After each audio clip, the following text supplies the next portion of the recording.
סגרו את הכל. הכל סגרו, פה הייתה מרפסת. ופה לא היה שום דבר. פה הכל היה ריק. שמעו בלילה את התנים. אבל ראו מפה את הים, היה נוף נהדר. עמדו פה, ראו עד זיכרון יעקב. ואת עתלית כמובן ראו. והיו ימים קיץ, ואנשים באו, הלכו ברחוב למעלה והסתכלו, ודרך הכל יכלו לראות את הים. כמה זמן גרתם פה? שנה. שנה. חדר אחד פישלו, ובאמצע היה חדר אוכל, ושני חדרים, חדר אחד שאנחנו גרנו, הילדים ישנו, בחדר אחד ישנו ההורים. רגע, אני רוצה להגיד, שני חדרים, בחדר אחד גרו ההורים, ובחדר שני 7 ילדים. כן, כן.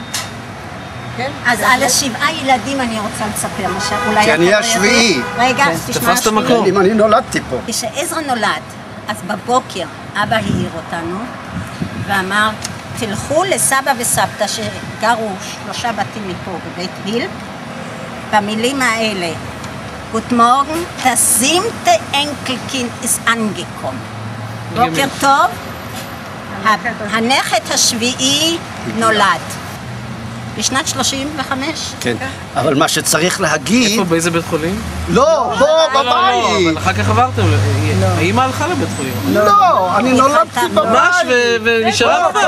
פה. מעניין, אני גרה פה גם משנת 50 יפה, אבל אני נולדתי לפני 50. זה היה ב-34. 35. 35.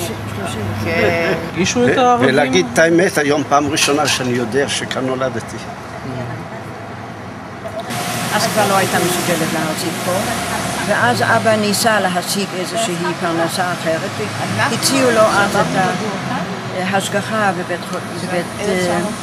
בבית חרושת למצות, ואז היינו צריכים לעבור לסביבה ההיא, ולכן עברנו למוצקין.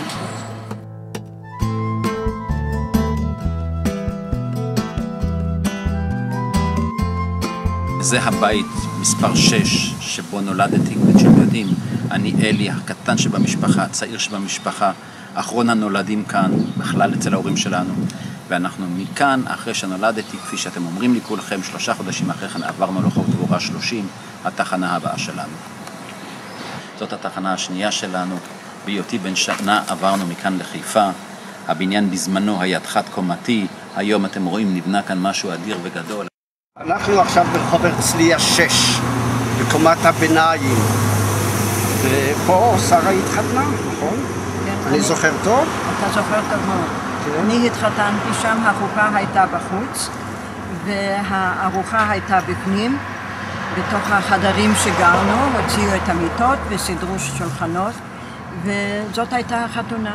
החדר הגדול הקדמי הוא היה מתחת לקומות העליונות שהיו עלינו, הרי הבנייה הייתה שם מדורגת. וכשפרצה המלחמה, באו אלינו ופתחו את הקיר וחפרו בתוך ההר ועשו שם מקלט. היום יש שם 2 דירות. למקלט הזה הייתה יציאה אחורית, ולא אשכח שאני ובני התגנבנו החוצה בזמן ההפצצה, וראיתי, ואני רואה את זה עכשיו, 2 מטוסים על יד השמש. 2 מטוסים שבאו להפציץ את חיפה, אני זוכר את זה כמו עכשיו. אתה רואה את הפתח הזה?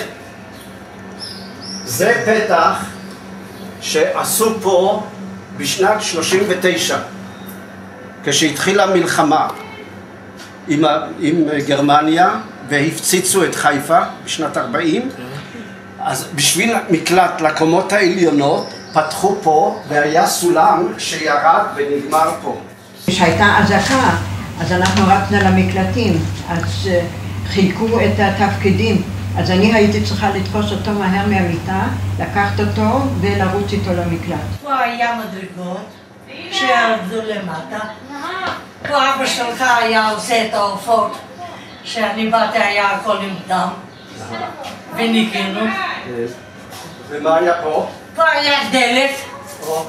פה היה דלת. ומה היה שם? מה היה בתוך הדלת? שם בפנים מה היה? זה. אז אני אגיד לך. שם חפרו מקלט בשנת 40, כשהתחילו ההפצצות של הגרמנים על ארץ ישראל, אז באו אלינו אנשי הגנה או אנשי הבריטים, זה אני לא יודע, ראו את הדירה הזאת, פתחו פה את הקיר, חפרו בפנים, עשו מקלט. אלה שגרים פה למעלה, היו יורדים במדרגות אלינו ונכנסים פה למקלט. עכשיו, למקלט הזה הייתה יציאה, הייתה יציאה שמה. פה הייתה יציאה. ביום אחד, כשהייתה הפצצה, אני עמדתי פה בחוץ עם אחי בני, והסתכלנו בשמיים, וראינו בשמיים עם קרני השמש שני מטוסים שהפציצו את חיפה. את חיפה הפציצו כמה וכמה פעמים, היו כמה וכמה הפצצות על חיפה. הייתה גם הצלחה שהפילו לפחות מטוס אחד שאני יודע. על איזה שנה אתה מדבר? אני מדבר על 42. הרגשתם שיש שואה באירופה? על השואה, שוב, כילדים זה משהו אחר. אנחנו ידענו מעט מאוד, בכלל בארץ ישראל ידעו. אבל מה שבכל זאת אני זוכרת, שאבא שלנו חיפש את הוריו הרבה זמן, כאילו הם נשארו שם. והרבה זמן הוא חיפש אותם, תמיד היה לו קשר עם הצלב האדום. הוא היה כותב מכתבים לצלב האדום. אשתי היקרה, גם היא, כשהיו צילומים של סרטי שואה, גם את עמדת להסתכל וחיפשת את אבא שלך. נכון, אני חיפשתי את אבא שלי כל הזמן. הוא היה במחנה עבודה ואנחנו לא קיבלנו רסמית שהוא מת. רק קיבלנו שהוא נעלם. זה הרבה כאלה שלא ידעו איך הם מתו, שלחו למשפחות שהוא נעלם. אז אני בתור ילדה תמיד הייתי באשליה שאולי הוא חי באיזה מקום, ואולי אני אפגוש אותו ברחוב, או לא יודעת איפה, ואני אכיר אותו. אחרי ששרה לא רצתה לשמוע ממני על הנסיעות לפולין, ויום בהיר אחד היא אומרת לי, אתה יודע מה זה בית טרזין? טרזין. אז אני אומר לה לא. אז היא אומרת, זה מוזיאון בקיבוץ גבעת חיים המאוחד. ואז היא אמרה לי שהיא הייתה שמה לחפש מסמכים על הצד של בעלה, זיכרונה לברכה. ומצאה גם על סבא וסבתא. ואמרתי לה, שרה, תשלחי לי, והיא לא שלחה עד היום, אז לא הייתה לי ברירה. הלכתי לבד, כשהבן שלי הקטן, איתן, למד בכפר הרועה.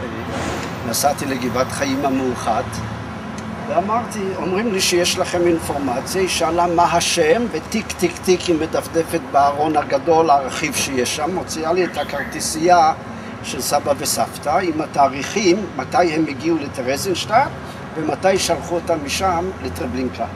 וזה היה ב-94. כשאבא נפטר, הוא לא ידע את הסוף של ההורים שלו, כי הוא שמר את 10 בטבת. אחרי שמצאנו את המסמך הזה, שאלנו את הרב הראשי, ועל פי תשובתו אנחנו שומרים את יום י"ב בתשרי, שהוא יום המוות. אחרי שהוצאתי את הספר הראשון למען תזכור, פגש אותי דוקטור בחרך, שהוא היסטוריון, והוא גם מברסלאו. וכשהוא שמע שקוראים לי הרטמן, אז הוא קרא, הוא אמר, אדון הרטמן, אני רוצה לדבר איתך, ואני כבר הייתי על יד הדלת למטה במדרגות. אז עצרתי וחיכיתי לו, אז הוא אומר, אתה יודע, אני דוקטור בחרך. אמרתי, כן, בחרך אני יודע, בבית תמיד הזכירו את משפחת בחרך. אז אני אומר לו, חכה רגע, אני רוצה להראות לך משהו. באותו יום יצא הספר. הוא פותח את הספר, והוא מסתכל, אז הוא רואה, היה כתוב מה הספר הזה, הספר. הבית כנסת, השטור סינגוגה פה.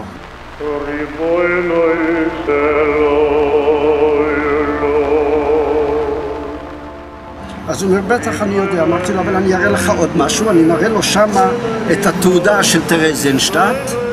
אז הוא אומר, מה אתה מדבר? באותה רכבת, גם אני הייתי לטרזינשטט. והוא ניצל. הוא ניצל.